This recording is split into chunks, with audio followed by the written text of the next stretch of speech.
It's not possible! No one's ever been able to... Hi everyone, welcome to Forbidden Squee. My name is Tony, also known as Cyber Tony, also known as Emerald God, also known as Tony the Mexican Tiger. And I'm Neshi. This is how to play Yugioh Tabletop. Let's get this bread.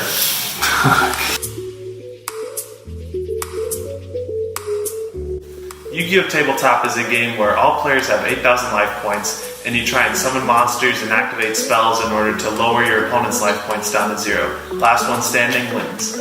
And these are the rules of the duel. Essentially, all you have to do is play down your spells and traps and monsters on the board, and the only way to win is to attack your opponent's deck. Treat it like a king, like you would in chess. So this is the Yugioh Tabletop board. You see, you can make your own board at home, or you can order from the Redbubble site, from the original creator. We color coordinated each corner. So this is the green corner, this is the blue corner, this is the red corner, and this is the purple corner. Next we're going to explain each slot of the board. These two zones that you have here are called the start zones. These are where you place your decks, and you have two options at the very beginning. This is your graveyard, the banish zone, and your extra deck zone. These bolded lines right here around the extra deck and banish and the graveyards are walls, so you can't move your monsters past them and you can't activate spells and traps through them. This is what a typical setup would look like during a game of Yugioh Tabletop. You have your deck, and monsters and spells and traps go around the deck in the 8 adjacent spaces around. You see field spells go on top of the deck. And Joey's playing a game. This is the turn order for Yugioh Tabletop. You can see that there is a new travel phase between the standby phase and the main phase 1. The travel phase is where the player gets to move their monsters, spells and traps, including their deck, for their turn. Monsters cannot move the turn that they're summoned, given that you summon them during the main phase. Think of it like summon sickness. So at the beginning of the game, you can choose to place your deck in either start zones, and then draw, just like in regular Yu-Gi-Oh, draw the first 5 cards of your deck. After you draw the first 5 cards of your deck, you enter the standby phase. Since cards still need the standby phase, you have to still enter that in this game. After you do that, you enter the travel phase, which you can now use to move your deck in one direction like a D-pad. Monsters can move according to their level. This monster can move 4 spaces in any direction. 1, 2, 3, 4, 1, 2, 3, 4, anything like that. The deck can only move in one space. Spells and traps are also the same. They can only move 1 space in any direction, except for diagonally. You can also swap 2 cards next to each other as long as you own them. So if I want to switch the places of my deck and this monster, I can swap them like that, and that counts for their movement for both of them. I could also swap, as long as it's in a continuous chain, cards on the opposite side.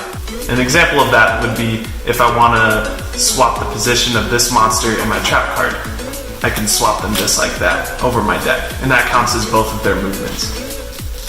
If you were to have a monster that you could tribute summon, while you have another monster out on the board, and this goes for the same as ritual summon, you could then tribute that monster anywhere on the board, where it is, and then summon that monster from your hand instead of summoning in the 8 spaces around your deck. So you know me and how much I love Crystal Beasts. So cards that count as cards other than what they're printed as, such as trap cards that summon as monsters, or for example my Crystal Beasts, which are monsters that count as spells, they're flipped upside down, not face down, but upside down, to show that they are not treated as monsters and instead as continuous spells.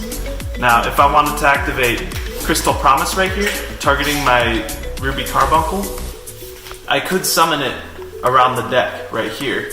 Or I could also summon it around the Crystal Promise, since that's the card that's going to be summoning it. Same thing if you were to activate Monster Reborn, you can summon it around the Monster Reborn, or you can summon it around your deck. You always have the option to summon around your deck. So I can summon my Ruby Carbuncle right here, targeting these 2 Crystal Beast Sapphire Pegasuses, and summon both of them. This allows me to grab 2 Crystal Beasts, Promise resolves, and Sapphire Pegasus' effect activates. That lets me put another continuous spell around the 8 spaces of my Crystal Beast Sapphire Pegasus. And if I wanted to activate Rare Value, since the condition is have 2 or more Crystal Beasts in my spell and trap zone, it doesn't have to be in the same row or column as the Rare Value. As long as the condition is met, my opponent gets to select 1 Crystal Beast to send to the graveyard, then I get to draw 2 cards. Now if I were to XE summon monsters, I would overlay them, such as my 2 Pegasuses for rank 4. I'll summon Utopia. And he can actually go anywhere around the deck. So he can't go these spaces since they're occupied. He can only go these spaces right now. So I can summon him here, here, or here. Same thing would be if you were to synchro summon. You just send the 2 monsters away for a synchro summon in either of the spaces. So if I were to send them away, I don't have a synchro on me right now. Unless I wanted to summon Crystal Wing. If only 2 Pegasuses could summon Crystal Wing, that'd be great. But I could summon it here, here, or here. Now Link monsters are a little bit crazy in this game. You can only have out, just like regular Yu-Gi-Oh, you can only have out 1 extra deck monster at a time. But, say I wanted to grab a Link monster in order to gain additional extra deck monsters on the field.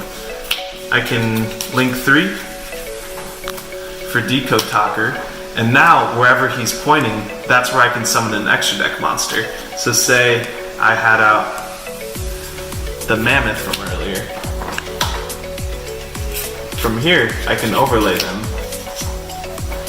and summon a rank 4 in a zone that he points to. And rank monsters also move according to their rank, so this is a rank 4, so this would it be able to move 4 spaces? And the Link monsters will move according to their Link rating, 1, 2, 3 for Decode Talker. And now I can summon 2 other zones from the Decode Talker because he points to 2 other ones. Unfortunately, I can't summon to this one since this one's occupied. But you see how kind of crazy Link monsters can be in this game. Essentially a walking fortress where you can summon extra deck monsters. So say this is a scenario where I have a monster out here, I have set spells and traps here, and my opponent has 2 monsters, a spell, a trap, and a field spell.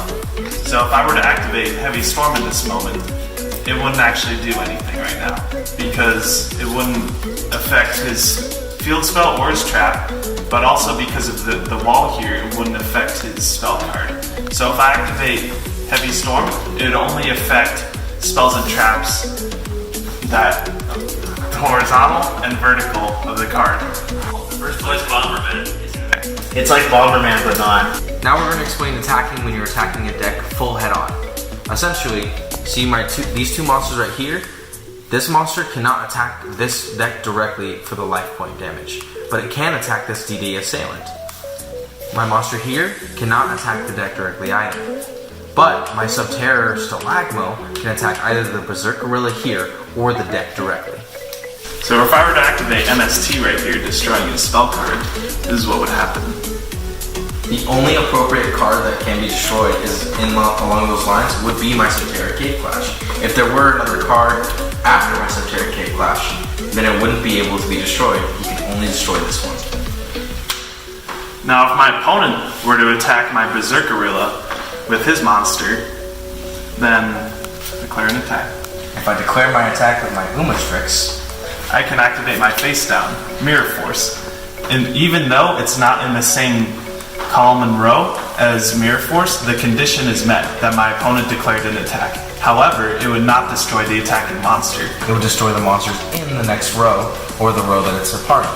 Since my Subterror Nemesis Archer is in that row, it would be destroyed by Mirror Force.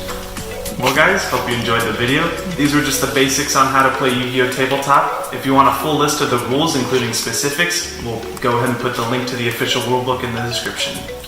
Keep on dueling, guys!